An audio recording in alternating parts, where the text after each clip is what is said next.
It was a rainy evening when Jack stumbled upon the dusty box in his parents' attic. He had been sent to clean out the clutter after his mother complained about the endless piles of old junk that had accumulated over the years. As he rummaged through old clothes, forgotten toys, and broken furniture, he found a box labeled Mickey Mouse, too. His heart skipped a beat, and nostalgia flooded his mind. As a child, he had been obsessed with Mickey Mouse.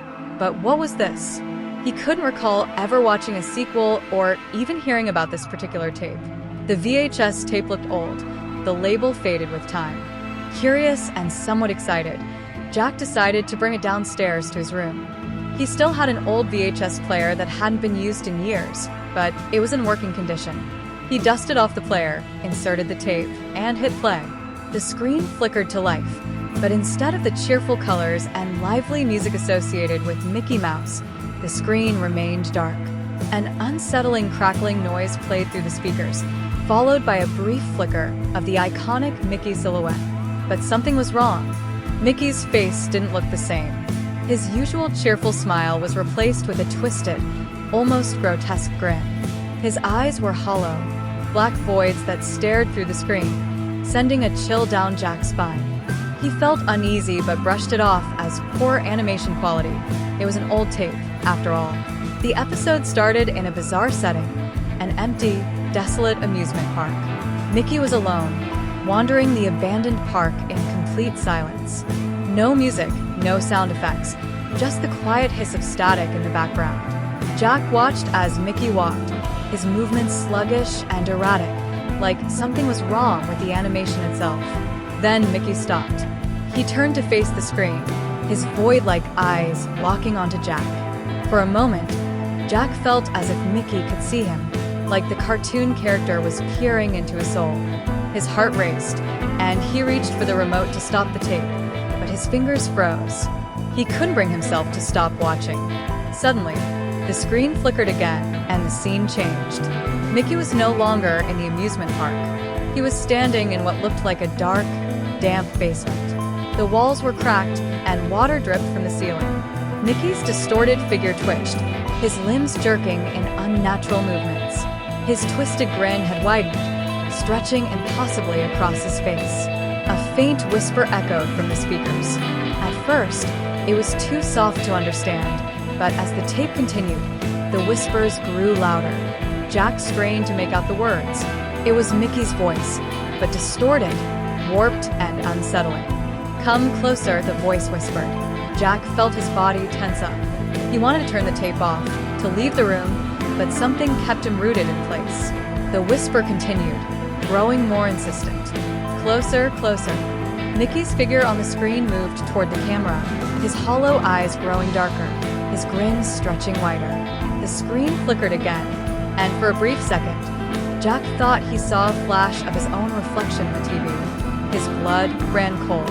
Was it just his imagination, or had Mickey's figure moved out of the screen for a split second? The tape continued playing, the scenes becoming more fragmented and disturbing.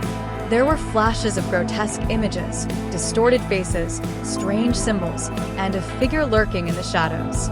Every time Mickey appeared, his features became more twisted, his voice more menacing. Jack's breathing became shallow, his chest tightening with fear. The room felt colder, and the shadows seemed to grow longer around him. Just as he was about to force himself to turn the tape off, the screen went black. Silence. For a moment, Jack thought it was over, but then the TV flickered back to life. Mickey's face filled the screen, staring directly at him. His eyes, now filled with malice, seemed to reach through the screen. A loud, screeching sound erupted from the speakers, and the TV cut off. Jack jumped back, his heart pounding in his chest. He scrambled for the remote and ejected the tape, his hands trembling. He threw the tape onto the floor, backing away as if it were a cursed object. His mind raced. What the hell had he just watched? That night, Jack couldn't sleep. Every time he closed his eyes, he saw Mickey's twisted grin, his hollow eyes boring into him. The whispers from the tape echoed in his ears, growing louder with each passing hour. It felt as though something was watching him, lurking just out of sight. The next morning, He woke up feeling drained and disoriented. He tried to shake off the unease, convincing himself it had all been some bizarre dream. But as he walked past the living room, he froze. The VHS tape was back in the player. His heart stopped. He was sure he had left it on the floor last night, far away from the player. How had it gotten back there? The TV turned on by itself, the screen flickering to life. Jack's blood turned to ice as Mickey's face appeared once more, grinning wider than before. "Come closer," the voice whispered, louder this time. Jack stumbled backward, his mind reeling in terror. He grabbed the VHS tape, yanked it out of the player, and bolted out of the house. He drove to the nearest junkyard, where he threw the tape into the incinerator, watching as the flames engulfed it. But the nightmare wasn't over. That night, as Jack lay in bed, he heard the faint sound of static coming from the TV. He turned to look, his heart pounding in his chest. There on screen was Mickey, grinning.